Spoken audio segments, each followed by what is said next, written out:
Black Power family, I want you to get on this joint and speak from the soul, brother.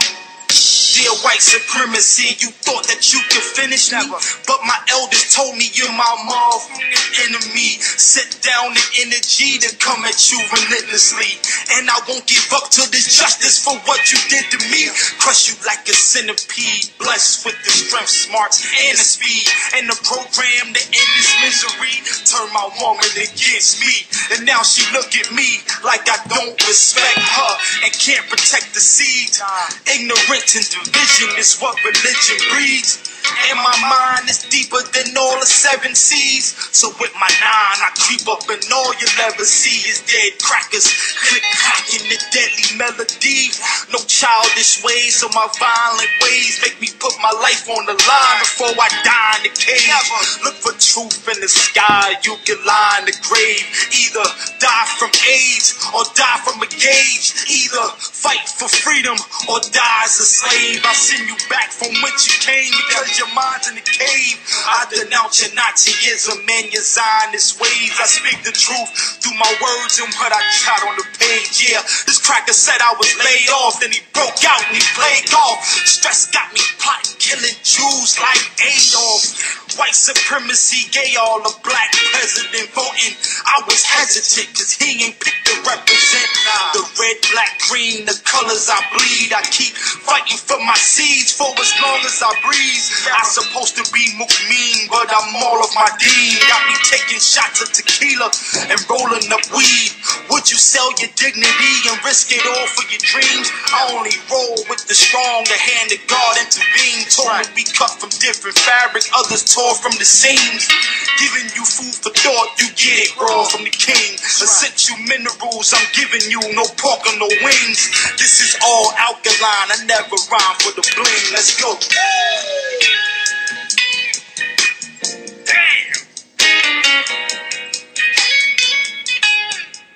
My ancestors woke me up this morning. They said, son, you do know what time it is, don't you? I said, what time is that? They said it's wartime. So welcome to the Warfront, brothers and sisters. Oh, we got an absolutely outstanding program for you tonight. We starting at 8:15. Just got back from a wedding. My brother and brother's keeper got married. My brother Yele. We want to say many, many, many congratulations. Had the most beautiful bride you've ever wanted to see. It was just a beautiful time we had down there in Memphis, Tennessee, and land where music began. So we want to thank everybody who made that possible. That's why we ran a little late. You know, we coming back from down south. You know, they can change everything up on the plane, and they can start, you know, and when they start changing stuff, you got to be careful because you never know exactly what that might be about. So, you know, we had to be safe and careful to make it on back. But we're here tonight, and believe me, I know you had to wait a little bit, but it's going to be well worth the wait. We're going to have a absolutely outstanding show for you tonight. We got a special treat in the house. Now, I want you to understand, when I say in the house, see, it's more than one way where you can say in the house. Because tonight's show, what they call off the chain. You ever seen, like when you go fishing and you catch a fish, it'd be on the chain first. But if the fish is not trying to stay on the hook and he really got some fight on him, he get off the chain, just jump off the chain, jump off the hook. It's going to be off the hook tonight. We're going to have a show because in the house, again, not like in the house like we saying somebody's around and you can hear them, but like literally physically in the house. We got the Royal Detail Black family in the house here in Washington, D.C., live in studio, on air, on live. The sister said the sisters need to hear a message, and the message is too strong. She don't want no issues or problems with possible communication errors. So my brother said, "Come on, sis." He hopped in the vehicle, said, "We got to get there," and they made it here, and they here live, and she gonna throw down tonight in person. So we can't have any type of errors or defects. So the whiteys and their satellites can't do nothing about this one because we live direct in the house tonight. That's right. We got Sister Shabazz in the house. And we're going to do this show, a show that's desperately been needed. The first time we did it, the Whitey shot out the signal from the satellite and shot the whole show down. Couldn't even get it to transmit over the air because this is a message. They don't want this message to get out because we talking about, all the things that as African people, black people, we have to do to help our people. But we need to start focusing in. And I know if you remember some months ago, Sister Nefertari, Queen Nefertari, came out and did a powerful show talking about what the sister's role in this is. And so in the same vein, Sister Shabazz came up with a show and she did it. It was so powerful. Last time she did it, we said we got to do that again live on One Horizon show. So we going 8 to 10 tonight, and this is going to be her show. So I'm going to just pretty much from, it's 8:15 now, about 8:15 to 9 o'clock. All we're going to do is sit back and listen as she starts explaining, because it's about building black men. In other words, we know that when we out there struggling day to day, we end up with a lot of issues in our community because so much damage has been done that many black women don't know how to make things better and help build black men, but they are well versed in the art of destroying a black man. So if a black man is doing well or trying to do well, sisters don't have that art the same way they used to have it to build them up and make them even better in the way that they had in the past. Now, they tend to have the knack to bring the man down, even if he is trying to strive. I'm going to tell this quick story. And after I tell this quick story, I'm going to go ahead and I'm going to bring this sister on. Because y'all ain't come here to hear me. Y'all came here to hear Sister Shabazz tonight. But I was at the barbershop. And I was walking over to the grocery store from the barbershop. Because I always forget to bring some cash. So I had to go pick up the cash. And I'm walking over and I meet this older brother. We just start talking. And he started telling me, he had to be in his 60s or 70s. He started telling me how he was married. And long story short, years ago, he moved to the Washington, D.C. area. And he met this sister. And I mean, she was so cool and smooth. And she had everything. I mean, she was so cool. He said, man, I got to have this woman. And he said, I should have listened. Her uncle came and sat me down one day and said, son, you do not want to deal. He said, that's my niece. I love her to death. But that is not the woman you want. You're a good man. And this is a bad decision. But he said he went ahead and did it. And he said he had 2 or 3 businesses, and they were trucking businesses, and they're taking out trash. He had contracts. He said he was making hand over foot money. Anything she wanted, she could have. But the problem was he worked so much, she was always trying to pull him off work. But he's like, baby, you want all the stuff I'm getting you, but I can't get it if I can't work. And he said it got so bad. He said this is when he said he'd never get married again. The sister was so angry that he was out there working to give her this nice home. And he said he ain't even have time to go around and play. He said he had no desire to do that. He was committed to this woman. She called the tax folks on him. She called the tax people on him. And he got all his businesses taken from him. He wasn't even doing nothing illegal. It's just they held him up in court so long, he lost his businesses. And he said after that, he'd been so salty. He have a hard time dating a sister now, much less, he still deal with a sister, but he said he ain't never getting married again, man. And I just listened to the brother's story, and he was being real genuine. He said, man, look, if I was out there messing up, I said, I messed up. He said, brother, all I would do was make money and give the money to her so she would know what I was doing. She can call me anytime. She knew what I was doing. He said, but the idea that I wasn't sitting there up underneath her, she just destroyed me, man. He said, I'd never do it again. And I felt bad for the brother because I said, we know so many stories about our sisters who are victims of dealing with bad men, bad black men, and that's really black males, I should say, and that's a reality. But what we don't talk about is the skill that black women used to have to help build black men.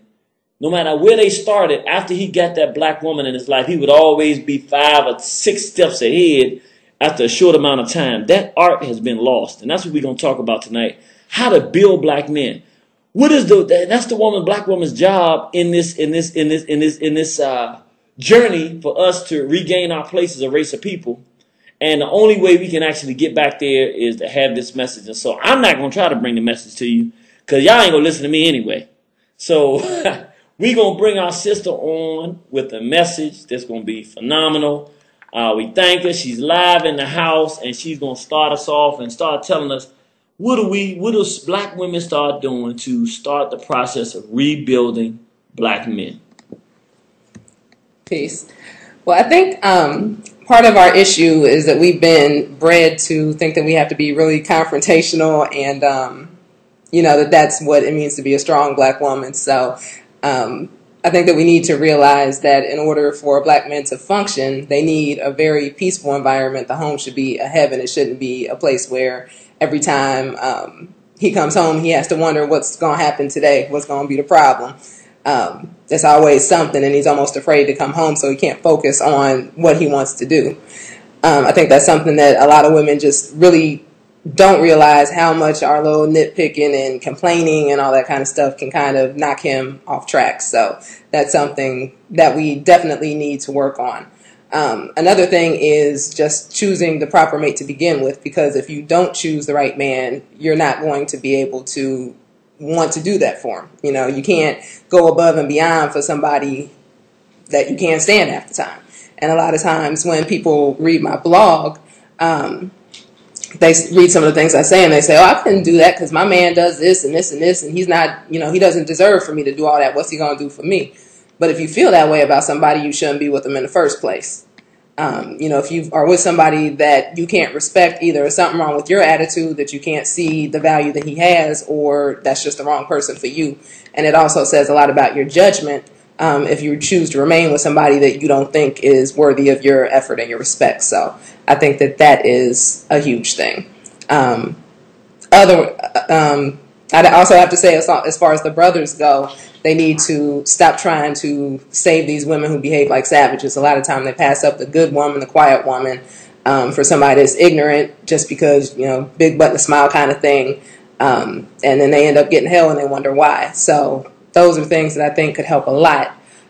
So wait a minute, I got to ask a question now. So you telling me, I'm getting some bad news tonight. So you telling me that a nice shape and a smile, a brother can't use that as his qualifying characteristics for how to pick a sister? So if that's not what he's gonna pick, man, you open up a can of worms. So what is he supposed to be looking? What is a black man when he's going out to get a sister that he wants is gonna help him be a better man? Mm-hmm. What is he supposed to be looking for? I think that he should look for somebody who is clean, somebody who can cook. I think. Wait a minute, hold up. Hold up now. Now you wrote off 50% of black women in the modern market. Even the ones that, wait a minute, even the ones that know how to cook, mm-hmm. feel like if they do cook, mm-hmm. that they have committed some kind of crime against womanhood. Right. And that makes them a lesser of a woman to cook for a black man. So if all these black women are not cooking, are you saying that black men should say, these 50% over here that won't cook, I'm dealing with this other 50%. Are you saying that? I don't see why not. I mean, the numbers are in your favor. There's a lot more available men than women, so, get some standards. Wow. So you saying there's a lot of sisters to choose from, so might as well choose the best. You might as well. I mean, it's crazy. And even if she can't cook, that's something that she could learn to do, at least want to make an effort to cook. And you say, a lot of women think that makes them less than a woman. I mean, what qualifies you as a woman then? Because a woman is supposed to make sure that everybody in her family is safe, is healthy. You're the nurse and the doctor. So, if you're not able to do that, then what kind of woman are you really, if you don't even have the desire to do that? So wait a minute, because now what you're saying is, in the modern context, it's revolutionary. I think if this was 1950, everybody would sit around and be shaking their head. Yeah, everybody knows that. Why are we even sitting there and talking about this? But in 2012, year of the Peckerwood, to say that if a black woman cannot cook or is not willing to learn to cook, mm-hmm. what kind of woman is she anyway? Do you understand that would set off riots among black women? If it was a room full of 1,000 black women, you might have 15 to 20 of them that might raise their hand and agree with you if they wasn't afraid to get beat up by the rest of the 950. So how do you come to that conclusion in the modern context? How I came to that conclusion is just through, personal experience. My family is very healthy, and there have been times when they've had, serious health issues, and I've had to know what to do to be able to resolve those problems. And that came not through a doctor or anything like that. That came through cooking and natural medicine and things like that. You see all these children walking around here and they're obese, they're overweight, all this kind of stuff. And the mother says, oh, it's not my fault. But you see them giving them Doritos and hot dogs and all this nonsense. You see all these brothers dying young. It's brothers 30 years old dying of heart attacks.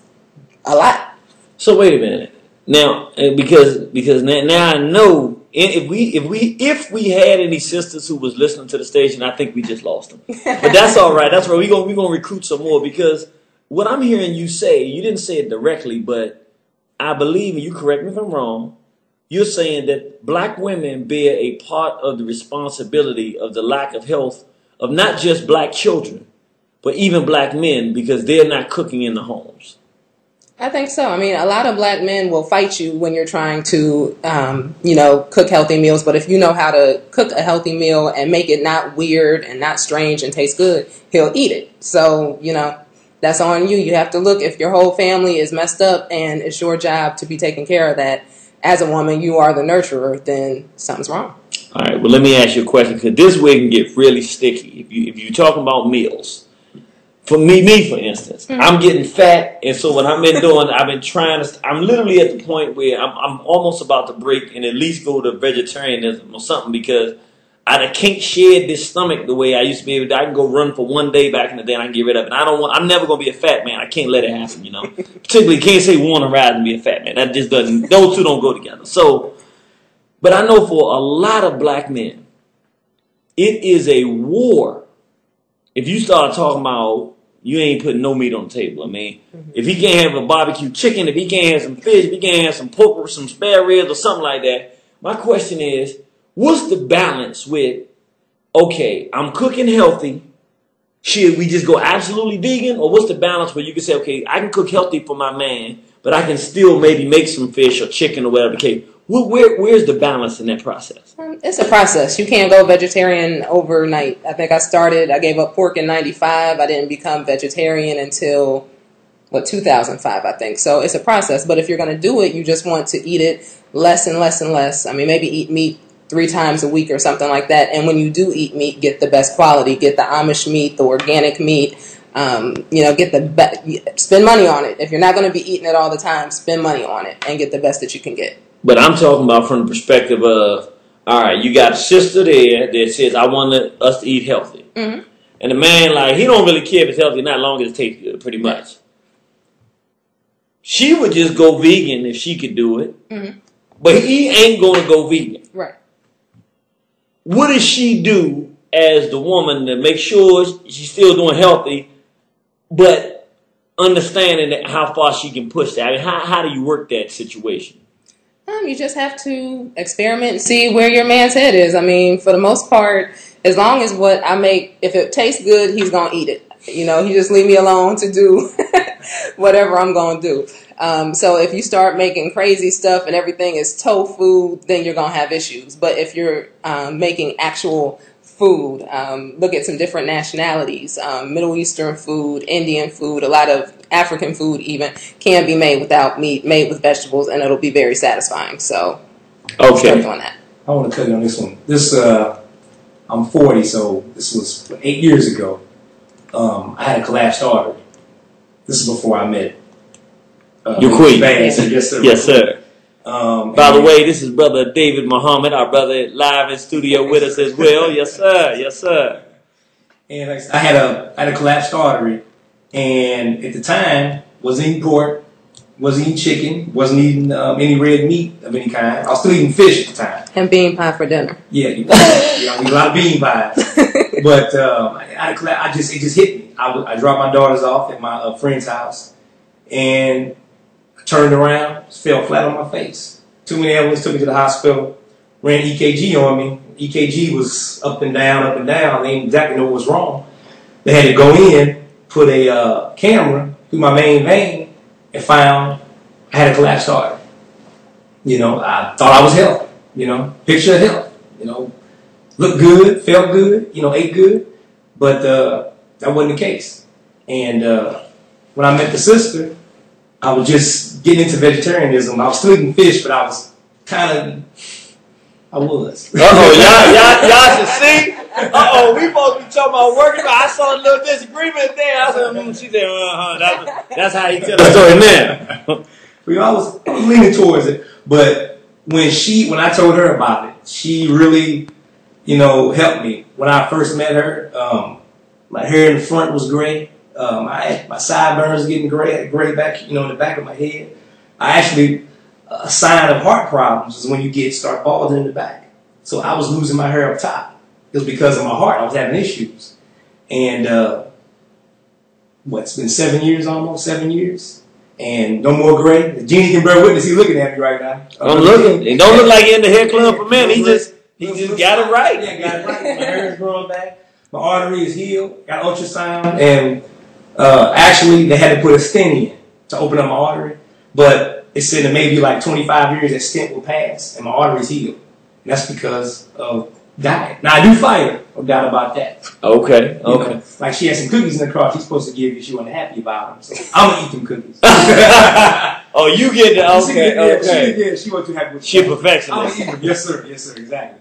But, I still eat my stuff, but I make sure that it's what she makes. Eating junk food or cookies or cakes or pies made by your wife is 20, 30 times better than eating it from the grocery store made by the devil. And I mean, it tastes better. It don't last. You got to eat it a lot faster because all that additives and preservatives. But it's good. Even though it's junk food, it's good junk food because it's made by your queen. It's made by your spouse. And, she uses good ingredients. She takes care of it. But my point is that the sister, that having your queen prepare your food and have your queen prepare your food. Don't question. Have her make the junk food. Don't question. Just if the queen has your best interest in heart, just follow. She gonna keep you alive. Yes, sir. Follow her diet. But it'll be all good. It is a process though, because we had to kind of feel our way through it, because I had to realize that when you come down on a brother and stress him out over certain things and fight with him, you're doing more damage. Because there was a time where I was so bad that he would go to the store and buy potato chips and keep them in the trunk. And then when he went to work, he said sometimes he would look around and make sure I wasn't there. Like I was going to be at his job. You for my wife. She's going to jump out the ceiling or something. Because it was that crazy. So you have to find a balance, and that was our balance. Okay, you can have the junk food, but I'm going to make it so I can make sure that there's no MSG and high fructose corn syrup and things in there. So for the sisters, you just have to research and find out, what's bad. You can make everything, at home that you would make in a package. You don't have to buy rice-a-roni. You can cook some rice and broth and some seasonings and make your own very easily. I mean, just simple stuff like that. So it's not hard, but that's one thing that sisters definitely need to start doing. And brothers have to support. You have to support your queen if she's doing that for you. Right. Now I got a question. Y'all, this ain't no friction. This is all warm and this is wonderful. I got a question now. Y'all gonna be able to answer it fine, but this is a real question for a lot of people, particularly most of our listeners are either nationalists, strong black Muslims who are like nationalists, or black people who are getting this information and they're gonna tend to go in one of these directions. Which means we got probably 75 to 80% male listenership, if not more, and relatively pro-violence, if I can say. I'm just being quite honest. We don't have the kind of people that are turn the other type cheek thinkers. Not that they're all alpha males, but my point is, you have people who are aggressive, definitively anti-white, and the earlier you are in coming to this information, I think to some degree, the less you're able to really hold your anger. My question, because I think I know this is serious. What do you have to say for sisters that are dealing with a man who's coming into his consciousness, or he is in his consciousness? He has a Haitianness or a strong black mentality and a strong anti-white mentality. The reason I ask you that question, because that intensity can be way too much for a lot of sisters, and it destroys a lot of black relationships. Brothers will complain that the family doesn't, they want to call him by his slave name. He don't want to be called by a slave name. And then he don't want to go over there if the Negroes are going to act like Negroes. Or he don't want his daughter dressed a certain way now. Now that he's seeing things, he wants stuff to change. He doesn't want certain type of stuff being watched on TV. And so now the sister's like, we watched TV every day of our lives before, but now all of a sudden you don't want us to have cable. And brothers can almost create like a cocoon of the world they think they want to be, but it can kind of create hostility among black women. It's like, okay, I feel like I'm in like a no social zone. I'm losing my friends and all that kind of stuff. How do you navigate that type of situation? Wow. Well, see, it's a little different. I think I'm the extremist in our relationship. He's the lover. I'm the fighter. He's the one trying to hold me back. But I would say, you know, you have to, number one, create a peaceful environment. I think in the last show I talked about, you know, when he comes home, give him some time to transition from his job. Like run him a aromatherapy bath with some kind of soothing aromatherapy. Let him take that 20 minutes to soak in the tub so that he can get rid of whatever has bothered him that day and he can be better for you and your children. That's something I do, and I think it really helps the vibe of the household. And, you know, also you have to, like I said, if you're going to be with him, you have to submit. You have to do what he says do. I mean, not if he's telling you to do something wrong, but if he's making sense in what he's saying. If he doesn't want you to watch something on television because it's degenerate, then you have to do what he says do. All right, so, okay, I'm going to get into this, and I'm going to go back to that question, but that's a really good point. So, okay, would you, my first question, because this is something, and because your personalities might be a little different, since it might be hard for you to answer, but for most of our listeners, you got these alpha male aggressive black men. Right. And they love these women to death, Mm-hmm. but they hate crackers to death. Right. And that's basically a lot of their conversation. Mm-hmm. Because they're looking at our condition as a race of people. We kind of feel the urgency of it, and they really highly focused on that. Mm-hmm. How can a sister who's dealing with that kind of man, but if she's not the kind that's that kind of way, how does she navigate that? Part of being a good wife sometimes, I should not be saying this in a room full of dudes, but You about to get, brother, tune in the ears, turn it up. part of being a good wife is some righteous deception. Not deception where you're doing something wrong, but righteous deception. So sometimes you have to pretend to be listening when you're not. Sometimes you have to be, you know, pretend to be interested when you're not. You know, and that goes a long way. Let him vent, let him get it out. When you get tired of listening, you know, just let it go in one ear and out the other. Nod, yes, dear. You know, rub his back. Yeah, pretend. You know what? I think you and Sister Nefertari must be talking, because we was just on the plane and I was talking and she was just going like this, and then I started seeing her eyes closing. Some said, I don't think she's listening. But I kept talking anyway. Okay, so she righteously deceived me. That's right. Okay. But it made you feel good. I felt good. Whatever. She won't listen, but I felt like I was having somebody else to talk to. Right. So I think that goes a long way. But, I mean, also you have to take an interest in what the other person is into. You know, you can't just, that's how you grow apart, is when you're like, well, whatever, I don't care about that. Even if you're not the least bit interested, you have to at least have a basic knowledge, a basic foundation of the things that your partner is interested in, male and female, so that you can at least still relate to that person. So, okay, can a conscious, strong, black-minded person make it with a person who does not want to have anything to do with consciousness? Whew. It's hard. Are there children involved? Either way. It's going to be hard if you have children. It's going to be, and I would not recommend having children if you haven't with somebody like that, because your life will be hell. It's going to be a fight. Every single decision that you make is just going to be a war. So if you don't have children, I wouldn't. But it's hard, because when you have that kind of philosophy and that kind of view, that's really the center of your life. That's what you eat, breathe. I mean, you know, I could be talking about Barbie dolls or something, and 5 minutes later, I hate crackers is going to come out some kind of way. Like, I could be talking about something totally unrelated, and it still comes back to that. And him, I mean, sometimes I see his post on Facebook, and he's like, I hate crackers. I'm like, but you working around all brothers. Why are you talking about white people? Ain't nobody around you. What are you talking It's just, You got to work around that. Right. Work around 3 but even without it, it's just in you. It's just You in just you. feel like once a day you got to say, I hate crackers. Right. So it's just, I work So, with some evil peccables. Yes, sir. I work with 3 evil ones.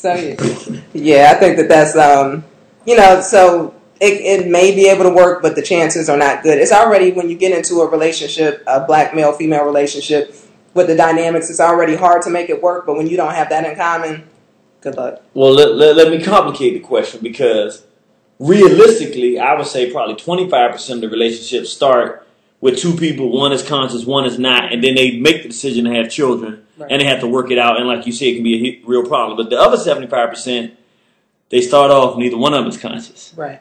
And they have children before one of them becomes conscious. Right. Do it for me both ways. A black man who becomes conscious, and let's say a brother is listening right now, and he's conscious, and he's all into he wore on the horizon every single night. And this woman is like, oh, God, why did you want me to sit there? Let's do it. What would your advice be for that sister?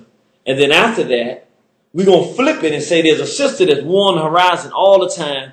Got a really good guy. He works every day. He does the right. He's a good man. But he ain't never bit more interested in the war on the horizon than war on the dusk. He don't want to hear nothing about that. What is your advice for the sister in both of those situations? For the man dating a sister that's not into it, that's hard, because you have to be the man in a relationship. And I've seen where when the woman is not into it, be it she's in a church or she's in a mosque, she's all into her minister or her imam or whatever. And that basically becomes her man. She's married to Jesus. She's married to Allah. She's married to her leader. And, how does that make you really feel as a man when you say, okay, we're going to do this, but my minister said, minister the man in your house. So, you got to think about that. Do what you got to do. If you're okay with that, fine. But if you're okay with that, maybe you ain't as strong as you think you are either. For a woman who's into it and her man's not, that's going to be very hard, because in order to kind of be submissive, you have to feel like your husband is intelligent and maybe even on some subjects knows a little bit more than you know. And honestly, if you're really into War on the Horizon and your husband does not care about, white people, the struggle, anything, sooner or later you're going to be looking at him like an idiot. Just straight up. 9 times out of 10. You might respect him as far as a breadwinner or whatever, but we're talking about life and death and the survival of the race. And if he's not into it, then I know after a while I'm going to lose respect for him, because I'm trying to see my children live and thrive and,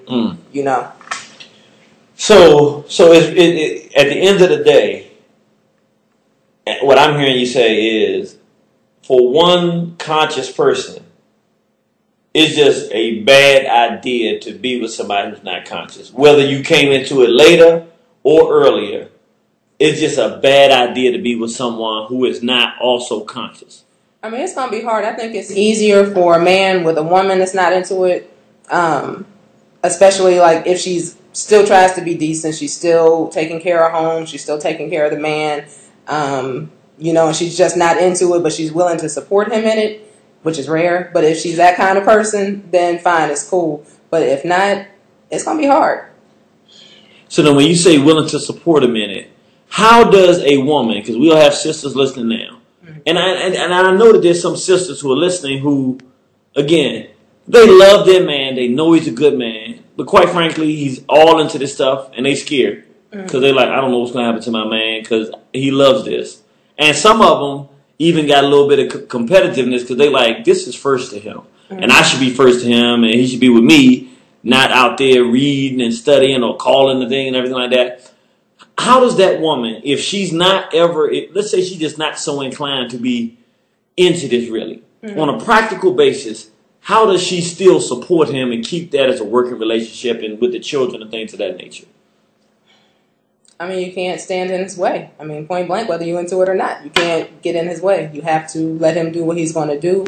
If he's got to go to meetings, if he has to travel, whatever he's got to do, you have to support him in it. You can't be the one always wanting to hold him back, always wanting time. And I said this on the first show, if you say that you want a man that's doing something and you get a man that's doing something, then you have to let him do something. Not only should he not stop doing what he's doing just to accommodate you, you're not going to respect him if he does. If I was with him and all of a sudden he stopped doing everything, I said, oh, you're not home enough, whatever. And he just said, okay, well, I'm going to quit my job and I'm going to stay here with you. And First of all, I'm going to get tired. No woman wants somebody up there all the time. You got to run your house. But second of all, you're not going to respect them because I'm going to be like, dang, that's all I had to do was ask you and you just stopped everything at the drop of a dime. I'm supposed to be following you, not the other way around. So, ooh, now wait a minute. Now you really, you just throwing minefields out here now. Now you just said something. Okay. You say I'm supposed to be following you. Mm-hmm. Now, a lot of people, I've even heard it in the African Center movement, they say we're not supposed to be, nobody's supposed to be leading. We're supposed to be walking together side by side. But you saying something very different. You saying the man should be leading the way. Mm-hmm. Break that down for me. Tell me why it's not side to side and why it is the man leading the way. Why is that? There's always a rank. I mean, you know, in the Nation of Islam, it's a captain and lieutenant. We say that. The husband's a captain, wife's lieutenant.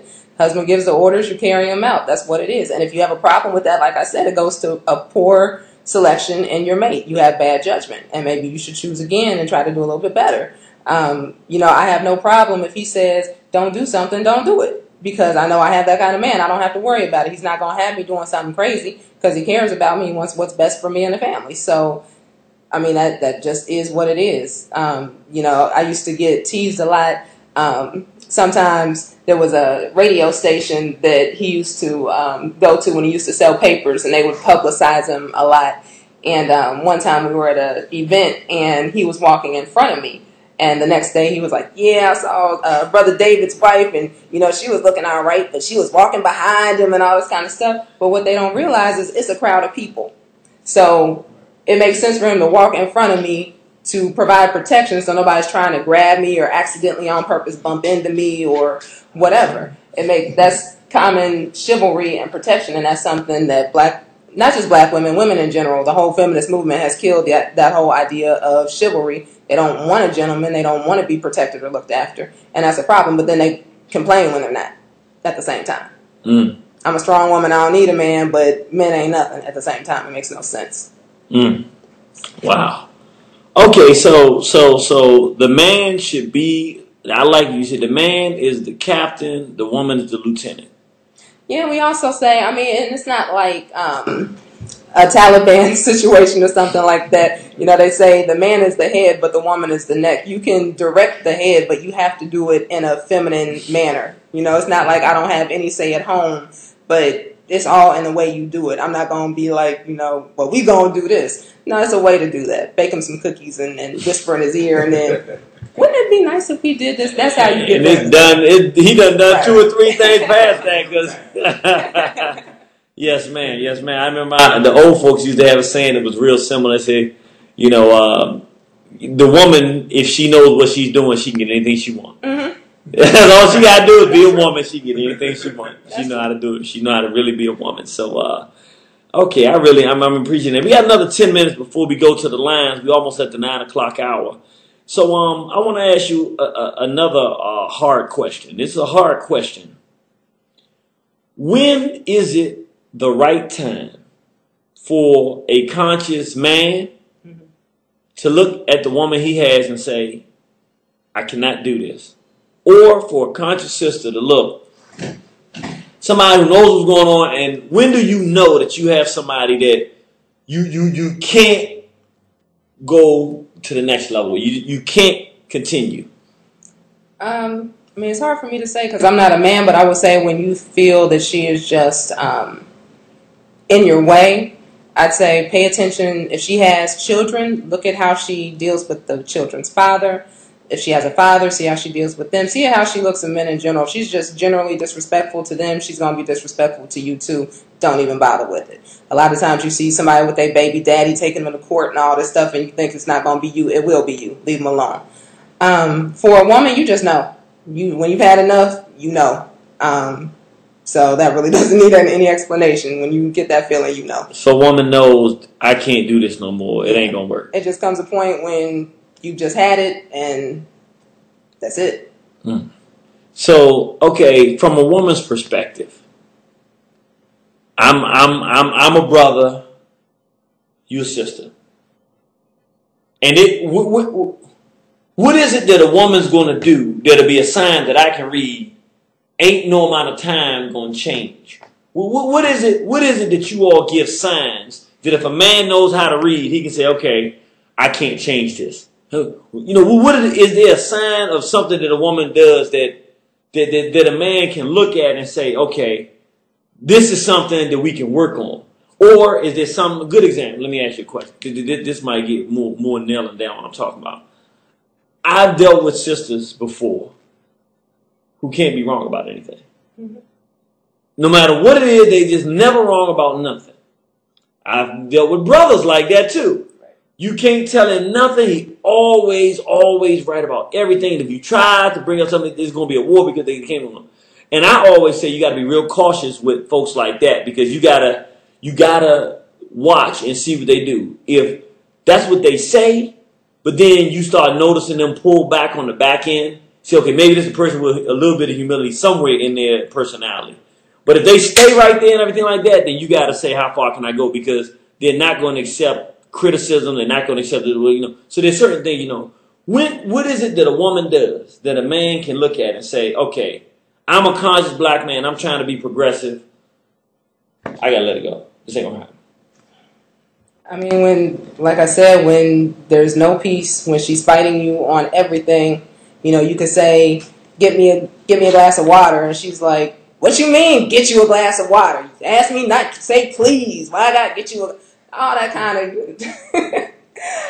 kind of foolishness. You kind of know she don't respect you. It should probably be a wrap. You know, sometimes it gets severe. Sometimes she might, you know, call the police on you, turn you in for something. I mean, it gets crazy. All kinds of things. So if a woman calls the police on you and you have not put your hands on her, mm-hmm. That's a sign you need to hit the door.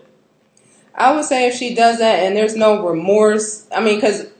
wait a minute. So you saying I got to get arrested and then come home and see if she feel remorseful? I can't just walk out the door and stay? The reason you can't call my mama and say, Mama, I'm at the station, come get me. I'm staying with you. And I'll be staying with you for a minute. The only reason I say that is because we're dealing with unconscious women. And she may not have had it explained to her that anytime you call the police, you're putting his life in danger. Well, let's not say you're dealing with unconscious women. Okay. The reason I say that is because, and maybe I'm wrong, you correct me if I'm wrong, mm-hmm. Correct me. I have been watching over the last 10, 15 years the behavior between a conscious woman and a non-conscious woman is so difficult to... What I mean is, an unconscious woman can be very humble and appreciative to her man, but she just don't believe the stuff he's talking about. Mm-hmm. And then a conscious woman can be all 100% conscious, but disrespectful, doesn't want to cook, don't want to do... And I don't see that consciousness... I'm even seeing it with even with Muslim. You know, generally with Islam, you know, a sister's going to be respectful to the man. I'm seeing stuff now. I'm like, I see him out in public sometimes, and the sister's kind of aggressive, and the man, I'm like, am I seeing things right? So, in general, just generalize it for women. You know what I'm saying? I'd say that would be a pretty good indication, because like I said, anytime the police is called on you, whether you did something or not, whether they arrest you or not, anytime the police are in the vicinity, your life is in danger. You could do nothing and they could shoot you up. How many shows have we had on this subject? We just did a show last week where the sister called the police, the brother goes into the police to find out what the situation was. Right. They murder him in the police station. Right. And I said, he goes to the police station. Right. You're right. And turns himself in to see. Now, when we did that show, mm-hmm. You listened to that show. Yes. Were you thinking that the whole time? I was just so angry I couldn't think anything, but yeah, I did. I'm like, you know, because it was all over this girlfriend who had a very questionable relationship, I felt, with that cop. He was white, right? The cop. Mm-hmm. Very, very questionably close relationship with that cop. And then, like I said, it's all because she called the police. And I was thinking about that the whole time. And that's why when you came to me, I was just like, I really ain't got anything to say because it's ridiculous. And I'll be honest, I did not want to turn the attention away from the police officer that murdered the brother and turn it into a male-female show. Mm-hmm. But from the very beginning, when they said that she called the police to try to get him in trouble, mm-hmm. it really, really, really stung because I said, wow. So she calls the police and now this man is dead. Yep. And I have seen this kind of thing from the job situations to just life in general where the brother that did his tax, he said she called the police or the IRS. You don't call the IRS on the black man. Okay, so what about for sisters? What is it? Is there a thing that a man does that you absolutely, because I know for a lot of sisters, and I'm not putting words in their mouth, but like a lot of sisters say, I don't want my man to cheat on me, but a man sometimes will be a man, so they don't want it, they don't tell a man to go deal with it, but that might be something they may or may not be able to work through. Mm-hmm. But are there some absolute, if your man does this, you cut him off? Oh, of course, and I'm going to deal with some of that a little bit on my next show next week. But I think if he's disrespectful of you severely, just no respect. I mean, everybody has a bad day, but if you are... Give me an example when you say disrespectful. Calling you out your name, unwilling to protect you, just, Usually a man if he cares about a woman, he has some kind of instinct to want to protect her, keep her safe. He just don't care. He's letting you do whatever. He sees somebody disrespect you. He don't say nothing. He just like, whatever. That's a problem. Just anything like that is really bad to me. All right, I'm going to ask a question. And this is Born Horizon. It's an adult show. And I'm not trying to, this is not no Jerry Springer or nothing, but this is real. We talking real talk now. I'm going to bring this up because this kind of thing happens. Mm-hmm. I mean, and it don't matter conscious or not, again. If your man decides he wants to do something different and bring somebody else into you all's sexual relationship. Let it go. Let what go? The relationship. That right here is good enough to say I'm done with it. That's done. Tell me why. Number one, because he's not even respecting you enough. If you're going to do dirt, look, I mean, it's two kinds of women.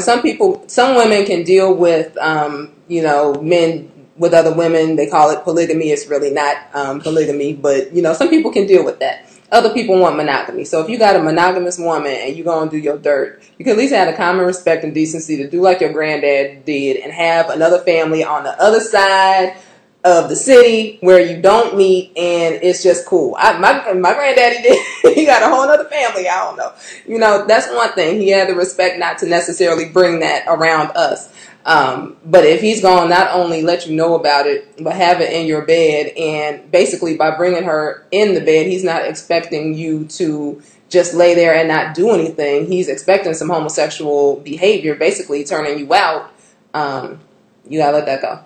So even if he suggests it, you saying if a man asks a woman that or tries to convince her to do that, that's enough for him to say, a woman to say, I'm out of here. Yeah. Now, I know it sounds for some of our people like that's a ridiculous question. No, that's not. But with the world that we're growing up in, I just want people out there that don't know. This is far more prevalent than you have any idea about it. I'm going to just go ahead and be honest.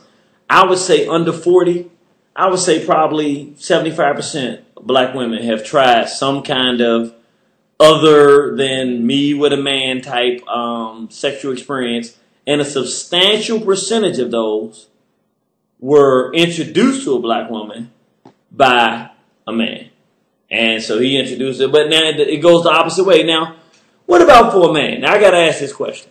A man, he's dating a sister. He really likes this sister. He's really into her. And she says, hey, I want to try X, Y, and Z kind of freaky deaky or whatever. Mm-hmm. Is that enough for a man to say, I'm done? Or does a man have to figure out what's driving her to that? Is it society that's pushing her that way? And does he say, no, sister, we're not going to do it that way? How should a man handle that?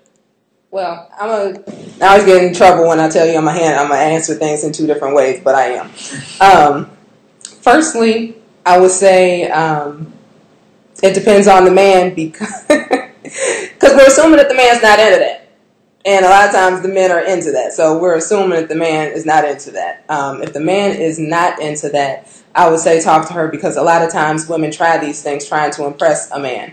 That's true. I think you had asked me a couple weeks ago, about black women and white women's sexuality being very similar. And I said, well, I mean, we got to compete. If you want a black man, you got to compete with him. Whoa. And so black men have put us in that kind of position where a whore is our, competition. That's what you want and that's what you're getting. So it might not even be that she wants to do it. She might think that that's cute. I think, and I'm so glad I didn't come to your job that day. Some woman, I think just last week, you said, what did she say? Did you want to hit it from the back or something crazy to him? That was a sister.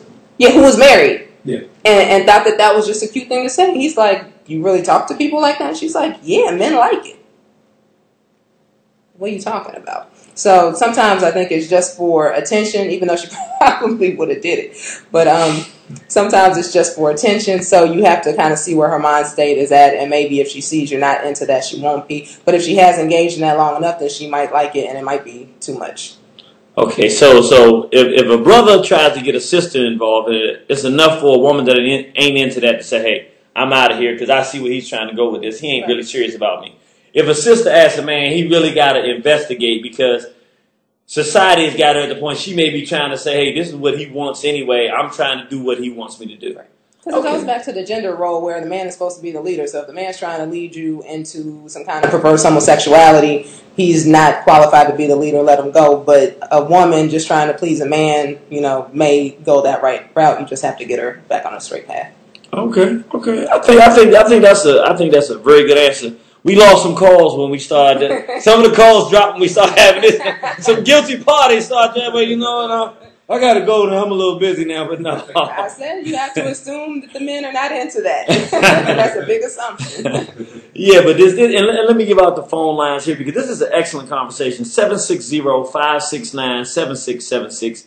760-569-7676. The participation code 948-656-pound. That's 948-656-pound. Right, we're about to go to our phone lines now. We have our 9 o'clock hour. But before we do, I want to ask you one last question. And this is a generic question. Okay. What advice do you have for black women if they have a man and they're trying to help make that a stronger man and help their relationship work? Mm-hmm. So let me tell you why I'm asking this question. You got a lot of brothers that are out there that are just brothers. They just a man. In his life, he grew up thinking, I'm supposed to take care of my woman and my child. That's what he wants to do. He may not be conscious, but he's a good guy. May have a little bit of consciousness, or whatever the case may be. He's a decent man. If he's with a woman that can appreciate a man and push a man to do better, he's going to be a great guy.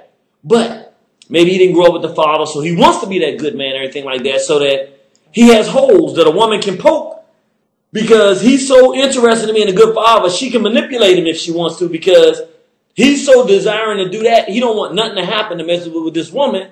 He's not going to check her and everything like that. How does a woman, when she gets this just basic, bare bones, good black man, he ain't interested in no white females no more than any normal brother would be. That ain't what he is. He got his woman. He's an honest man. He works hard. He ain't going to be out there smoking and drinking. He's just a good dude that a lot of women will overlook. How does a black woman take that guy, prevent from getting in a bunch of mess, and make him a better man, help him to become a better man? How does she do that? Number one is your mouth, because we as women have a tendency to feel like, I don't want my man to get a big head, so I'm not going to, feed his ego at all, which is one of the biggest problems or the biggest mistakes you can make, because black men should have big egos. That's healthy for them. And it's like I said on the last show, it's amazing that black men have any ego left with everything that they go through. So instead of always trying to, put him down or act like his accomplishments aren't that big of a deal, you should be boosting him up. You should be saying, you're the best, or what you did was good. I appreciate this. You did a good job doing that. I'm so impressed with this. If he's messing up, he's not doing as good, you can tell him, I expect great things from you. I see your potential. You can do better than this. I expect more from a man like you. I mean, you can say it in a way that's not like, good, I can't even say, all that kind of stuff. So, I think we know what you was getting at. So you can first of all start by controlling your mouth. And then, like I said, just getting behind him, trying to support him, and like I said, don't be the one that's bringing him down. Try to be the one that's boosting him up. Okay. I think that's real. I think that's very reasonable. I think that that makes a whole lot of sense, and I think it's something we can work with.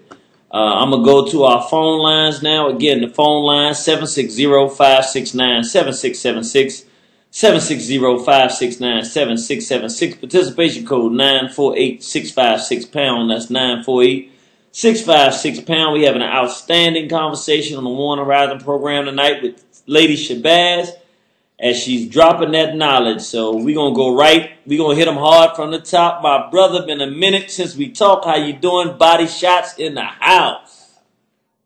What's that, Doc, man? How you doing, soldier? Doing pretty good. Yes, sir. You holding it down on that battlefield, brother? No doubt, no doubt. Yes, sir. I hear a little Queen in the background, so that make me feel good. I got mine back there, too. We still got some brothers and sisters trying to keep the race alive. Oh, yeah. You enjoying the show so far, brother? I was saying the show. I didn't know y'all was doing a show on me, but... Yes, sir. We picked you specifically to do a show on, brother. All I need to know is, how can I get this track or the CD? Because every time we have a family vacation, this is going right in the display. You went in there, you trying to make somebody don't like Warner Horizon, brother. Good gracious. Oh, you know we can make that happen. So let me ask you a question. You're hearing what the sister is saying. What if she said anything that really, really strongly resonates with you?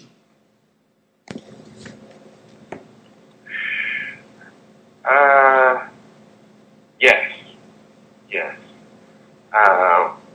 For one, the fact that there's a definite distinction between the role of a man and a woman. When she talked about the captain, lieutenant, and Hurricane was in front of her. She wasn't shy or backed down from a woman's role in relation to her king. And the second one was, I'm trying to remember what the second one was. I can't remember the second one off the top. Okay. Now let me ask you this, since you're on the line, because it's something we had talked about before. And I think it's a great question to ask, because you would probably be a prime example of a person who has come into a lot of their consciousness recently. And when that happens, if you're a fighter and a warrior, the first thing that happens is you get so intense with it, it becomes your full life, and you quickly transform as a person and take this on. Now, here's my question. And I want your perspective on this. All right. And of course, she's going to be hard to ask this question because she would probably love this. But you get a brother. He's got a queen. They get along great. Mm-hmm. He becomes conscious. She's conscious or not conscious. But now he's intensely on this thing. Mm-hmm.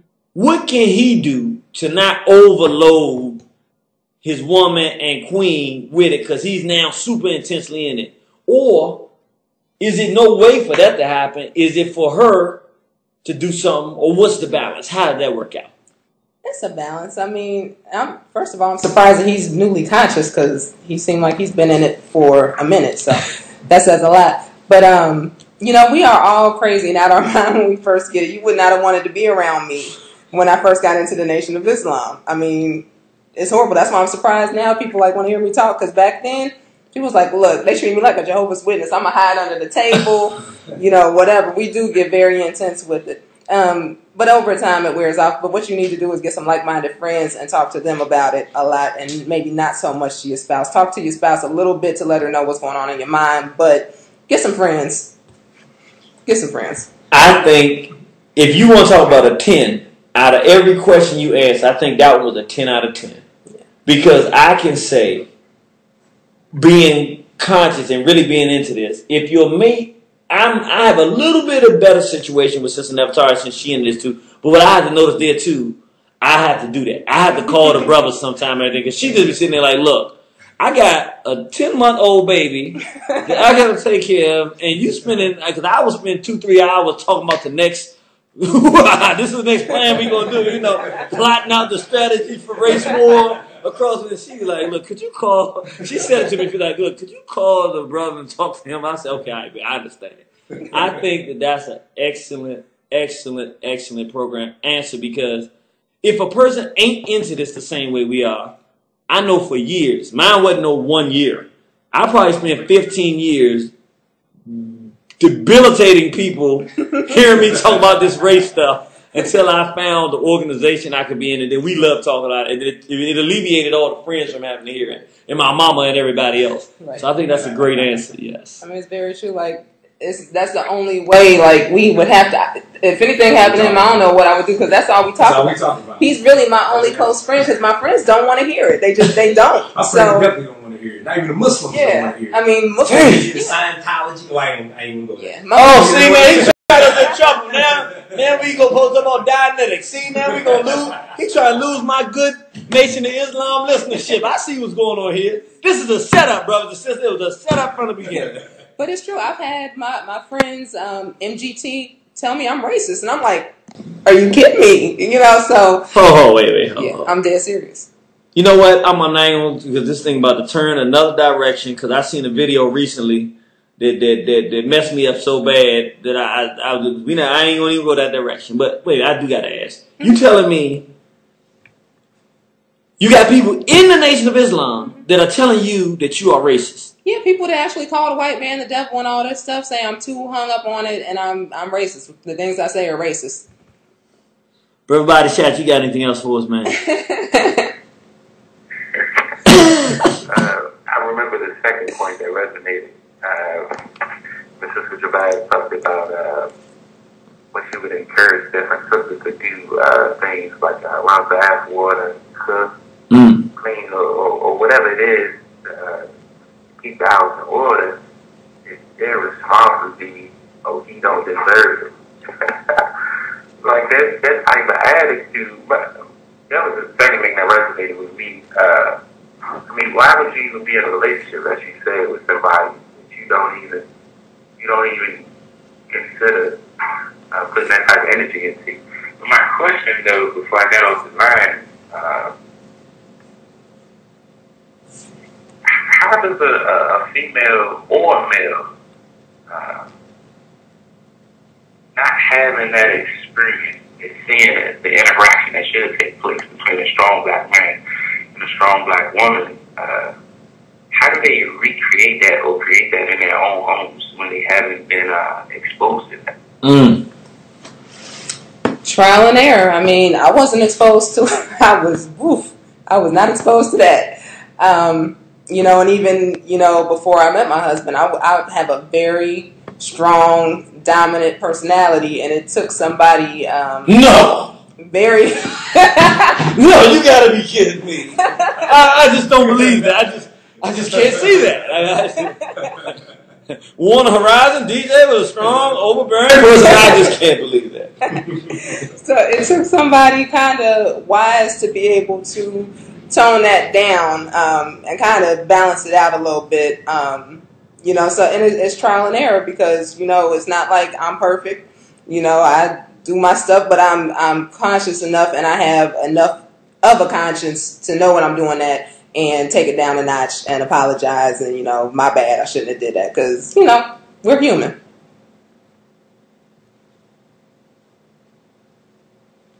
Brother Body Shots? This is an awesome show. I'm going to go ahead and sign off. Look, when you got Brother Body Shots quiet, you know you giving some good answers. When that brother just sitting there contemplating, I can hear you thinking. Yes, sir. Yeah, I mean, a true nationalist, a warrior that's ready to get his boots down on this concrete and bang with these crackers, it's kind of counterproductive when nation building begins with family. So how can you divorce your family and say you fight for nations? I'm really in a position to try to find that balance right now. Well, I think the important thing, and that's why I was asking the sister before, when you're doing it, you have to have some kind of things that you can use to determine, is this possible to continue to work? One thing is, I think she gave excellent. If you get friends, then the constant dialogue, that no longer becomes an issue. Because I think a lot of times that can overwhelm a person that's not the same passion that we have. I know from personal experience. The second piece of it, though, is, and I don't have the answer to it, that's why we had a sister doing the show, but there's got to be a way to say, okay, I'm looking at this is where we are, I know where I'm going, what can I take? Is this partner going to be able, can we work this out? Now, what the precise measurements of that are, I don't know. But I know there's some ways to say, hey, there's potential in this because of these things. In other words, if there's still male-female respect, if she still respects you as a man, if you make decisions, no, we can't do this because this, and we can work those kind of things out, those are all good signs we can move that direction. Distance, lack of respect, constant undermining statements, those are all negative signs. Constant fighting with the thing that you love most. So if a brother or sister is out there listening to the One Horizon all the time, and the companion is complaining about it or trying to find things to do right when something like that is happening, then that becomes an issue. Because you say, okay, the person, it's not that I'm going a direction and they're not necessarily going, but it's they're fighting the direction I'm going. So there's a lot of different things that have to happen. But the most important thing is, if you have somebody, I think, that has humility and is open-minded, I think that's the best combination of things you can have. Because an open-minded woman who has some humility will give most things a try. And I'm not even really talking about your specific situation, but this is for everybody out there that I'm talking to when I say this. This is something that we have to be able to do. It's going to be more important for our relationships, and we're going to be quote-unquote nationalists or conscious people, or whatever we want to call ourselves. We say we Haitianists. If we can't make no money doing what we're doing, and if we cannot build success, quite frankly, most of our relationships are going to suffer. And this ain't nothing personal, but we have to be able to build something. The reason that the European, with all the hell he gives us, can have something, because he can still give a black person a job. And long as he can feed our families, you can say what you want about him being the devil feeds the family. As long as we don't, the church, we know the church ain't giving our people nothing but foolishness, but you know what? They can come get a meal, and they can come sit in the pews and get that stupid message they get. But they are pews to sit in. We, as quote-unquote conscious, national, we don't have nowhere for people to go, no services to offer them, and nobody that we can give a job. And I don't care if it's a personal relationship or not. I'm going to tell you right now, probably a good 50% of them Negro Christians who go to church faithfully every Sunday, if they came to something that we had that was bigger than their church, stronger and more powerful and more impressive, cleaner and nicer, just based on it being nice, job opportunities, and reasonable, and you saying positive things about black people, you could probably win 50% of them. When Brother Malcolm was helping to build the Nation of Islam, he went out, and he said he would go fishing. He went with a bunch of nice dressed brothers, put a soapbox in front of the church while they walking in, but he didn't go out there with his shoes turned over. He didn't go out there looking like he ain't have nothing. He had something. And I think that all of us in this movement suffer because we haven't built nothing. I think it trickles right down to, because honestly, if you got a brother, men are about seeing something. They don't want to hear, they want to see something. If you a sister and you conscious and you got this man and you want to convince him that this thing you about is so great, and that man looking around like these mamas ain't got nothing, they ain't gonna fight no cracking, they ain't got no gun, they ain't got trained, they fat, they sloppy. He just look at the real thing and say they ain't got nothing, he ain't gonna think about it. A woman, she looking around saying, can these people provide a job? Do they have a nice place for my children to play with? Let me see, do they have a nursery? Are the people nice? You know what I'm saying? Do they got good meals when we come around? Can I be a part of this and feel good about it? Can I dress nicely? And I mean, they sound small, but if you can't provide those things, ideas do not do it for most people. So I just wanted to put that out there because I think that even though that's not the conversation we should have, if we have these great ideas and we, like you saying, we building family, you don't want to divorce your families. If we got these few people with these few ideas, with these few families, but they're the best ideas, then we should be able to produce something that's tangible that people can come to and say, I like this. And I think if we had that, I think a lot of our relationships would work better because somebody can come there and say, oh, I lost my job and I was able to work here at this place and get a job there and it worked very well and I really got to learn a lot. And there's a tangible, legitimate reason for a person who don't know nothing about consciousness to say this thing is right and it's right because X, Y, and Z. Yeah, I mean, that makes so much sense. Yeah, that's what I was gonna say. I mean, like in the Mosque of Cincinnati, under the leadership of Elijah Muhammad, Mosque number 5, they had Mercedes-Benz buses in 1975. So I mean, it was something. Black people, we love trinkets. You gotta show, like I said, you gotta show black people something. That's why the messenger had what he had. He had to show them something. That $1 million mosque they had in New York. They had to show them something. You can have this. Definitely, and that's the whole relationship thing as far as, knowing when to let go and when to build. That's something I kind of take seriously because, he likes to say collapsed artery, and it was. But really, they categorize that as a heart attack. And he said he was eating well and all that, but what it boils down to is dealing with a lot of drama from an ignorant person. And literally sitting in the hospital with a 50-50 chance, don't know if you're going to live or die because they have to do the surgery on you and then other complications and all this other stuff because you're dealing with an ignorant person. And just the difference in night and day when you get with somebody that complements you better as far as your ideology and everything. And, both of our birthdays are coming up. He's about to be 40. He doesn't look it. Now you would never. He really doesn't. Yeah, you would never know that 8 years ago he had a heart attack or something like that, and that's why I take it very seriously because literally we can kill the person we're with by nagging him. We can kill the person we're with, and don't let yourself fall victim to that. Well, brother, we got a lot of calls on the line, so we keep you on the whole time, but I gotta let a couple other people get in here. All right, brother. I look forward to seeing you this weekend. I'm hoping. All right, Hotel. That's our brother Body Shots in the house. And I think you already said it, but I just want to step on that point you just made. I've said this for years, and I really believe it. A lot of black men die from the stress put on them from the person that they love the most, which is their black woman. And that's real. I know some men who have died because of that. My brother from another mother, brother Sharif, in his house. How you feeling, soldier? Brother Sharif?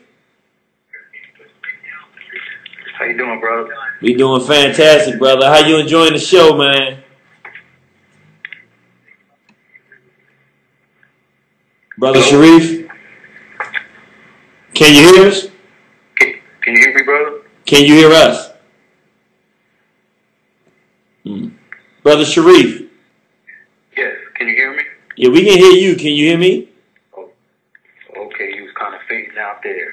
Yes, I had a kind of a two-part question for the sister. How much of the negative reactions that I'm not picking on the sisters, but how much of their attitudes towards black men do you think plays from white supremacy and the images that they see in the media? And the reason I ask that is I have a friend who I counsel a lot about his marriage. He got married about 2-3 years ago, and I saw some dangerous signs with this sister to the point where she came to the wife. He couldn't make it. She came to North Carolina to visit me and my wife. I sat her down and had her watch Brother Genie's video. What is it, Brother Genie? The feminism and you know what I'm talking about? Yes, sir. Feminism, lesbianism, and the making of a black widow. Right. Literally, this is for real. I literally sat her down and said, I need you to watch this. She watched the video and she said, man, that Brother Genie is bad. He's right on it. And she turned around and did everything that you said not to do in that video. Everything, to the T. And I told him, I said, when she gets that degree, it's going to get even worse. And now it's to the point where he can't even have sex with her. She won't even have sex with him. That's my second question. So how much do you think the images that black women see have to do with them not connecting with their man, or is it just a new phenomenon and we can't blame that on white people again? And what will cause a sister to just shut down her womb and not be intimate with her husband? I'm going to call right back in because we breaking up. So hang on with us, and the sister's going to answer that question as soon as we call right back, all right? Okay. All right. Let's call right back in. You remember those questions?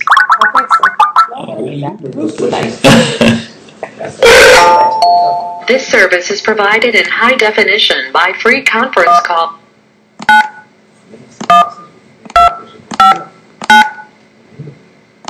Access code accepted. This conference is being recorded. All right, brothers and sisters, we're back live. I think you can hear us better now. And can you hear us, Brother Sharif? Oh, Brother Sharif had to call back in. All right. Can you hear me better now, Brother Sharif? Yeah, I can hear you real good now, brother. Fantastic. All right. Did you need me to repeat that? Because you was fading out almost the whole time. No, we have those questions. We got it. So Okay. the first question was basically how big of an impact does the media have on black women and their attitude towards black men? Yes. Okay. Right. I'd say it has a big impact. I think even more so in the past. I think now a lot of the things that we've seen have kind of become a self-fulfilling prophecy, and some of the attitudes we have now have to do with black men not doing what they need to be doing. But I know for a fact, when I was growing up, the images I saw on TV were not great. And even I think I called into a show once talking about The Color Purple, and you had said, first of all, did I see that influence in me? Of course, I said yes to that. But also, did I think it kind of turned the way black men and women related to each other? And I couldn't answer that question honestly because that's really all I remember. By the time I was really into the black male-female dynamic, it was Color Purple, Women of Brewster Place. About the best thing that we had was The Cosby Show, and even she could get a little out of pocket from time to time. So, you look at The Color Purple, where all the men are enemies. The savior is a woman who comes to save the day with lesbianism. You look at the Women of Brewster Place, where most of the women are aggressive. I guess the only decent relationships were Robin Gibbons, which she was still a little aggressive, and then the lesbians. And then what happened to the lesbians? One of them went walking out one night, got raped by a black man, ended up killing somebody. So again, it was like the evil black male character, and black women that didn't carry themselves in a proper manner. So I think that does have a lot with it, because you base your reality on that, especially when you don't have a mother and a father in the house together, or some people don't know their father at all. You don't have anything to base it on. So that's what you base it on. And I think that it definitely has a deep impact on us. I think the other question was, why would a woman stop having sex with her husband? Yes, ma'am. It could be a lot of reasons. I would first see if she has been molested or raped in any way, because that could be playing out now. Maybe it hasn't played out in the past. If that's not an issue, or sometimes even if it is, sometimes they've dealt with that. But women just feel like they can use sex as a weapon, and generally it backfires on them. A man, even good men, are going to wait, so long, and either they're going to leave or they're going to go behind your back to do whatever. People ain't going to wait 5 years. It's ridiculous, nor should they. So, it really could be just using that as a weapon, thinking she's being cute, thinking she has some kind of power over the man, because a lot of times if you have a man that you can't get to submit to you, you feel like that's your only power. But you don't realize, with the way society's going, that's really not power anymore, because they can easily go get it somewhere else a lot easier. So. Okay.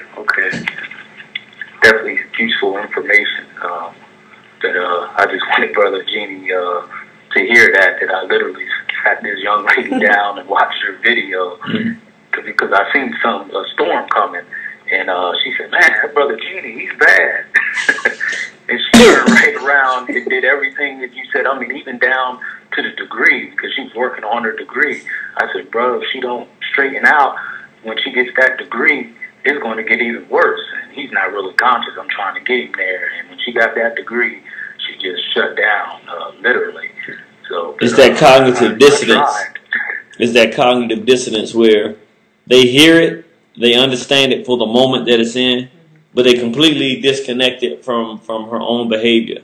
And I'm going to say something I really appreciate, because honestly, it was I know it was very immature. When the brother said, think about the sisters not wanting to lay with her husband, my first thought was, we were talking earlier about something that's a sign that you got to go. I was like, gotta go. But your answer was a much better answer. And I just want to say that again because it was a really, really mature answer. Much more mature than what came through my mind. You do really got to find out, because for a lot of black women who've been sexually abused and have never even addressed it, they might not even remember it until it comes to their mind. Or they know it happened, but they don't know that it was sexual abuse. They don't even know how to classify it. To know that happened and that it affects them and how it affects them, there are many sisters who can come out of that and change a lot of their behavior once they find out that at the root. I'm not saying it's a magic wand that can be waved to fix every situation, but I would say a substantial percentage of our relationships between the brothers and sisters who've been sexually abused, if the person's partner can know that and they can talk about it and they can work on that and the person can get some therapy, that a lot of our problems can be healed based on working through that problem, because it's substantially in the middle of us being able to get along with each other in a lot of situations. So again, brother, we thank you for that call. Excellent questions as always, thought-provoking, and we hope you're enjoying the show, brother. And can I say one more thing to him? Sure. Sometimes also women don't know how to change. I mean, you hear that information and it sounds good, but you don't know what to do to change it. It takes training and discipline and mentorship, because I was off the hook. I mean, you would not have wanted to see me.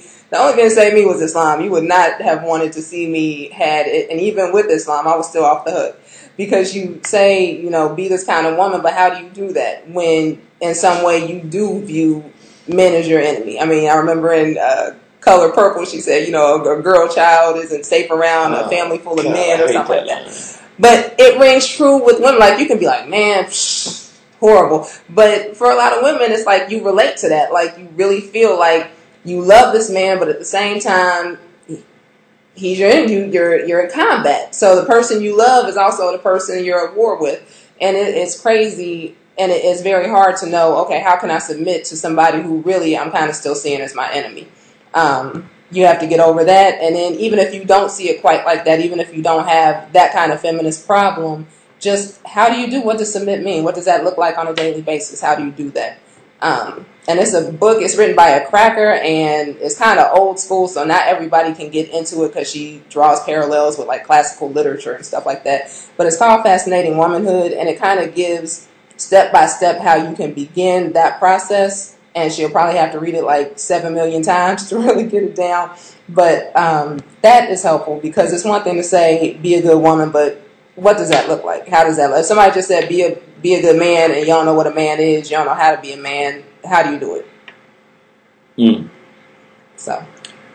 All right, brother. Well, we appreciate your call, and we'll definitely see you on the battlefield. Okay, thank you, bro. Yes, sir. Now I have a question, and then we're going to go talk, because we got some more calls online. Don't worry, callers. We definitely coming to you. We got some time on the show. I really got to ask this, though, because, and I'm not going to hold up the show with this, but I really got to ask it. I think out of all the lines in that movie, the one that bothered me the most was when she said, a girl child ain't safe in a family of men. I'm going to tell you why it bothered me the most. Mm-hmm. I do know for many black women that's reality because of the families they were in, but I also know a substantial number of black women say the reason that nothing ever happened because they didn't tell their daddy. Because if they told their daddy, they knew their daddy was going to kill that person, he was going to go to jail. Also, I know the women I know who have not been sexually abused, they have a bunch of brothers. they ain't never have to worry about nothing happening to them because they knew what would happen with their brothers. Right. So even like with us, with my daughter, all these dudes around, she's much more safe than she would be if it was just me and the Sister Nefertari, or just Sister Nefertari or something like that, because we think alike. Right. Like, don't nobody better even think nothing like that. You know what I'm saying? So in the reality, I'm like, is it really true that a girl child in a family of men, historically in our community, is in more danger than a girl child in a family without men? Unfortunately, I kind of think maybe. I mean, it's, you know, your family is not the norm, and of course, you know, you're a protector, and you know, you're going to protect your child. But for a lot of people, that's not the case. Or like you said, you might have protectors, but if you can't speak to them because, say, somebody did something to you and you love that person, so you still, being a woman is really crazy. Somebody could hurt you and you still want to protect them. That's why you get people getting beat up every night, and you try to help them out, and they'll try to get you killed to save the person beating them up because you still protect the person you love. So even if you had a father who would have done something, but you just felt you couldn't tell him, either you didn't want your father to hurt him, or you didn't want to hurt your father, or whatever, I think that it is kind of the norm more than that, I think. And the factual matter of it is true. I mean, over 75% of our women are being sexually abused, so that's not a question. But the fact that in situations where the men in that house would do something if they could, but the daughter doesn't tell a father, it seems to me that's not a woman that's not protected. That's a woman that just did not share the information. I'm not blaming her, but I'm saying, okay. But what if the person that did it, okay, she got a house full of protectors, but it was a cousin or a brother who did that, then it's still, you feel like a woman, a girl child in a house full of men or a family full of men aren't safe because maybe you had a protector. But if it was an uncle that did it, a brother that did it, a cousin that did it. And it always an uncle, cousin, or brother, or father that did it. Okay, point made. All right, I quit. I'm trying to lobby for the brothers, but man, I that just hurts me to hear that. I hated that line, man. I still get bothered when I think about that thing. 4623, you live on Warner Horizon. B40, brother B40, sis. BB40, my brother True. Salute, warrior. Yes, sir. How you doing, my brother? I really appreciate the show. I'm definitely learning a lot. And I just want to tell for the single brothers and sisters that's listening, do not compromise. You know, a lot of times we get into this instant gratification and, you know, we're scared to be alone. But one of the worst things you can do is compromise. You know, me and my compliment, we have a joke between us that we usually share with people. On our second date, I asked her, does she breastfeed? And is she willing to breastfeed? You know what I mean? And that's how, when we're courting and dating, this is how we got to, you know, conduct ourselves like an interview. You know, a lot of times we play around, taking them to the movies, eating popcorn, man, forget none of that. If you're really about nation building, then this is an interview. Who are you? Do you like to read? How do you feel about Malcolm? How do you feel about Garvey? And that's all I really wanted to share. And also, if we say we African-centered, then we got to consult the elders. You know, that's something else that I did before me and the Queen took it to the next level. You know, I consulted with elders. How do you feel? I told her about the Queen, what she's about, who she is. And if the elders didn't give me the green light, then I wouldn't be with her right now. Bottom line. And I can say on this brother's behalf, this is a very genuine, honest black man. He means what he says. Yes, man, I know you're about to say something. Oh, I was just going to say I agree. I mean, it was similar with me and my husband because we were in different states, completely different states. So we met through a mutual friend who said, you know, you should talk, y'all need to just be together. And we were like, no, because he didn't like the guy. So he was like, I ain't talking to nobody you want me to talk to. You can forget it. So after probably about a month or so, we started talking. And the first time he came to see me, we went out on a date with my father. Because by that time, I realized I have no taste in men. So, Dad, look. Yeah, we went bowling. I said, Dad, look, you tell me. But, you know, that whole time we were talking and I was questioning him. And I saw him 3 times before we got married. That's it. But I was comfortable with it. because I had asked so many questions as far as his beliefs, religious, spiritual. Question my mom. We were both in transition. It was just like. What about your dad? What did your dad say? He liked me. Said I like that one. He thought he was stable. You know, he had proven that he was stable in a lot of ways. So my dad liked him. My dad didn't like anybody. As a matter of fact, David is the only one that my uncle, who passed, he's the only one he didn't pull a knife on. Out of everybody I ever brought around family, he's the only one he didn't pull out a knife on and threaten. And that ended up to be the one that I balanced with. But, I was questioning him constantly. And then when he started saying some things that didn't sound right, I went down there like, okay, I'm going to investigate, see what's going on. Because right now you're telling me some stuff that don't sound right to me. So I didn't give him a lot of notice. I told him when I'm leaving, I'm on my way, holler. And I went down there, saw what was going on. And It was nothing. so whatever. But Said he was right. He was a genuine man, like I thought. Yes, sir. But that was the last time I saw him, and then the next time I saw him, we got married. So it's very true, get the elders involved and investigate very thoroughly, and, it can work. And, brother, what you saying is the way the Nation of Islam used to do it. It ain't no long, that trifling stuff. I'll be honest, I don't even want to talk about, like, my past experience. I had to look at what the Nation of Islam did and then look at my own life and see that's why they did it that way. Because you leave it up to a black man growing up in America listening to hip-hop and a black woman growing up in America listening to hip-hop. That ain't the way we going to do it. We ain't thinking serious and we don't do the right thing. So, brother, thank you for calling with that. That's very serious, and that's the way we need to start taking our nation building and looking at it very seriously, brother. I need a copy of this show, big bro. Hey, it's a done deal, man. Look, I hear the brother. You hear the brothers calling up. Give me a copy of the show. I gotta have it. It's a done deal, sir. I appreciate One Horizon, brother. Yes, sir. We appreciate you, warrior. That means they got to be careful what they're saying when they call in, because somebody might get a copy and hear what they're talking about. They want them. They want somebody. That's these brothers calling up. Might be sleeping on the couch. 2480. You're live on Warner Horizon. 2480. Hey, BB Fahodier. BB Fahodier. Can you hear me? Yes, we can hear you fantastic. Can you hear us? Yes, I can hear you now. All right. All right, here's my question for you.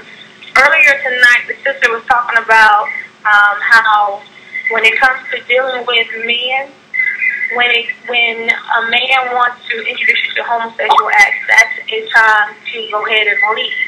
However, what if it's a situation where you're a monogamous sister, or you've grown up in the tradition of being monogamous, and he wants to live a polygamous lifestyle, and he's choosing the women, not necessarily you assisting in choosing those women? How do you deal with that?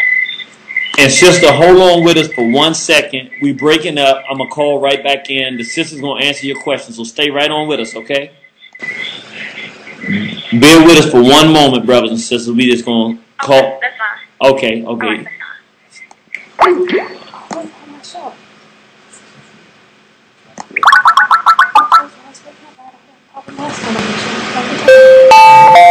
This service is provided in high definition. You said she asked anything? What'd you say? Access code accepted. This conference is being recorded. All right, we back up live and direct, and our sister's going to answer that question. Okay. I will say I take a semi-neutral position on polygamy. I believe, I'm from the Nation of Islam. We do not engage in that. And I think for 99% of the black community, that's not a good thing. Black men, generally, when they are into it, are not into it for the right reasons, and they may not be mature enough to deal with that properly. It ends up hurting instead of helping. So for 99% of the people, I say no. For the brothers who actually are in it for nation building and who are able to take care of themselves or and their families, whatever, I don't judge them. It is what it is, and not everything works for everybody.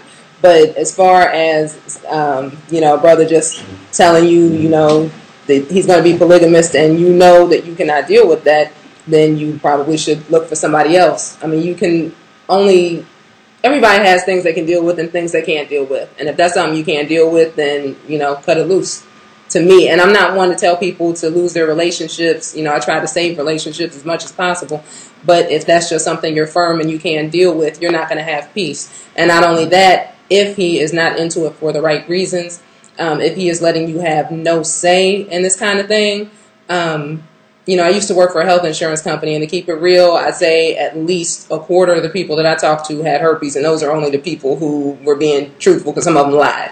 So it's a very common thing, and if you don't have it, it's not something that you want. From what I've heard, it hurts and it's excruciating, and I've heard stories.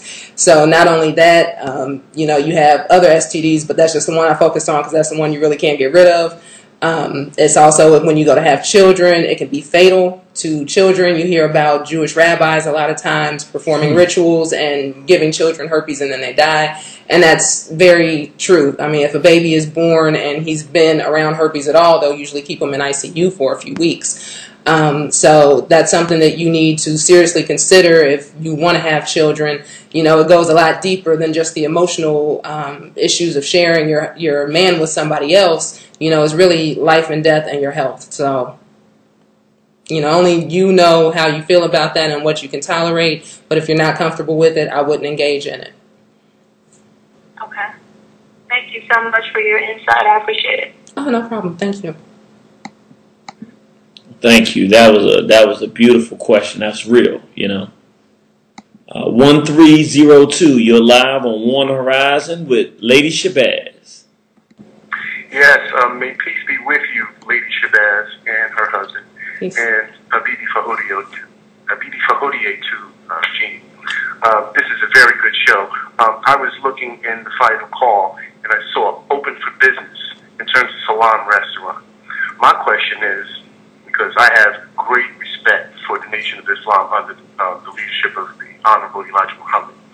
And it occurred to me that there was a time when people would just move out of your way when they saw a Muslim family walking down the street, suit, bow tie, mother, and MGT. And it was just a beautiful sight to see children who were disciplined, men who were disciplined. What would it be if today the Nation of Islam designed their own suits and shirts and bow ties in terms of economic development? Jeannie stole my thunder, because economic development is something that I agree we definitely need in the black community. And I mean, I have children who's graduated college, biomedical engineer, another one in, wow, she would kill me if she heard me stumble on this, but she just graduated university. One a really nice girl, I want to be too public with it, wow, anyway, a bright daughter. And we don't have the institutions to employ our own children. So what would it be like if we had black institutions that were producing our own goods and services so that we can employ our own kids? I mean, we saw an example like that, like you said, under The Messenger. There was everything, and honestly, it was a lot easier for women to be submissive because they could respect their men. Their men were men, and we're missing that now. We had farmland. As a matter of fact, the person who I have rehab in my house was a farmer for the Nation of Islam. And just listening to him talk, we had factories, we had our own clothing designers. We had everything. So we've already had an example of what can happen when black men put their minds to it and become leaders and protectors and people that we can look up to. When they stop doing that, we see what happens. And that's another thing, too. I've seen a lot of people lately saying, well, black women, they have attitudes and they're just following white men and all this other stuff. But a woman's going to follow somebody, and if she doesn't have a black man to follow, I in no way am saying that a black woman should follow white society in any way, shape, or form. But if you cannot follow your black man, who are you going to follow? It should be a birthright to have a man that you could look up to and respect and follow. And you know what? I'm doing a show on this next week. Let me not get too... because I'm going to turn this into the Black Survival Show by the time I'm done. But yeah, we need to get back to that where we can look up to our men and respect them. Right. I agree. Thank you for taking my call. All right. Thank you for that call, brother. Good hearing from you. Yes. Yes, sir. Well, let me get started. Yeah, I know. Oh, my brother Jeff from D.C., you live in the house on Warren Horizon, brother. How you feeling? Brother Jeff from D.C.? Brother Jeff been having some problems recently with that connection. Brother Jeff from D.C. going once, going twice, no sale. All right. So I tell you what, we coming down. We got 8 minutes left in the show, so we really wrapping it up. I think this has been, I've enjoyed this show. You know, sitting here with the royal family. They come in town from D-Town, bringing some of that D-Town strength and vibes to the home. They went out to Suma's, got some good grub today. So they ate good. Now they feeding our minds. We got all the hard hitters calling tonight. I thought for sure that my brother from the southbound lane was going to call. I knew he would like to get in on this one, but let's see if I can get my brother Jeff back on the line before we get off air tonight. Brother Jeff from D.C. Crack in the trunk, bro. Crack in the trunk. Crack in the trunk. Crack in the trunk. Can you hear me, bro? Yeah, we say crack in the trunk. What's up?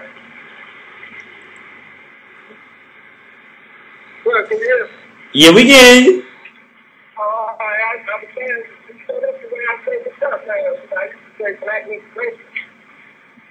You don't need to say that. How you doing, sis?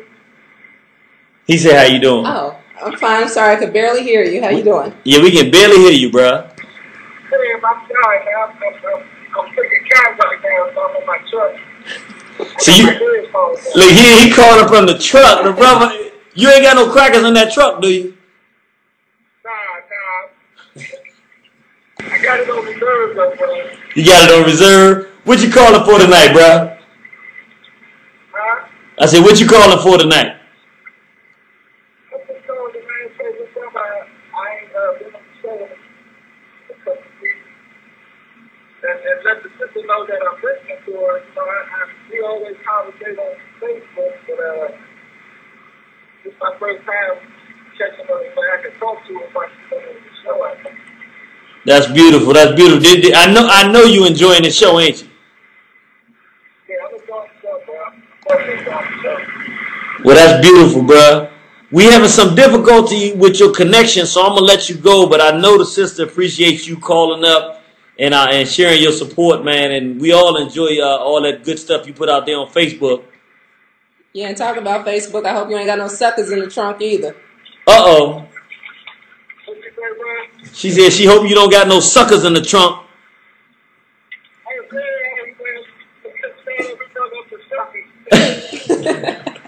was listening to that fucking church and saying, he got giving up the podcast, but I just downloaded all the service that you wanted. Like, it seems like all the service that you wanted, you angry, you rail on somebody, so I just wanted to see if, man, maybe I decided to put that shows on the podcast, man.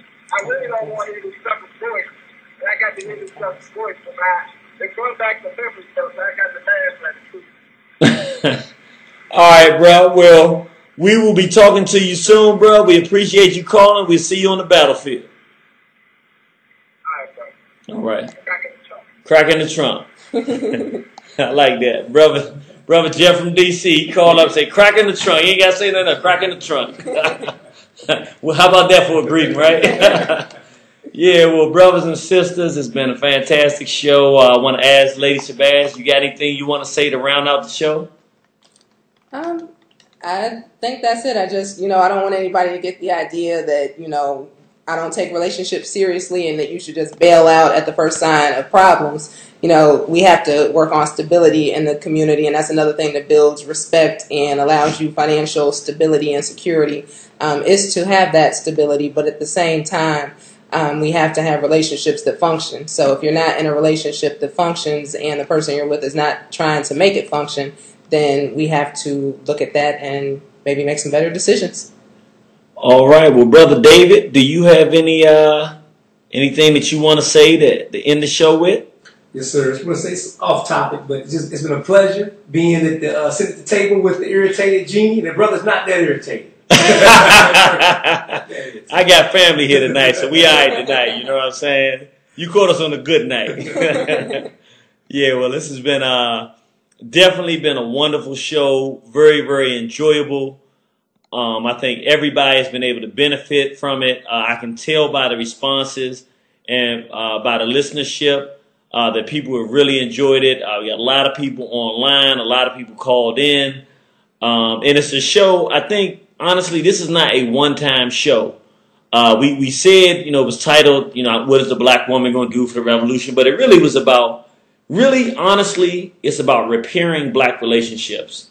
And I'm going to put out something of thought. We used to have it where the last Saturday of every month, we had what we call the round table. Mm-hmm. That's what you remember we used to have Suck Guts. Yeah. We used to have Suck Guts. We ain't got Suck Guts no more, but but we got a nice family now.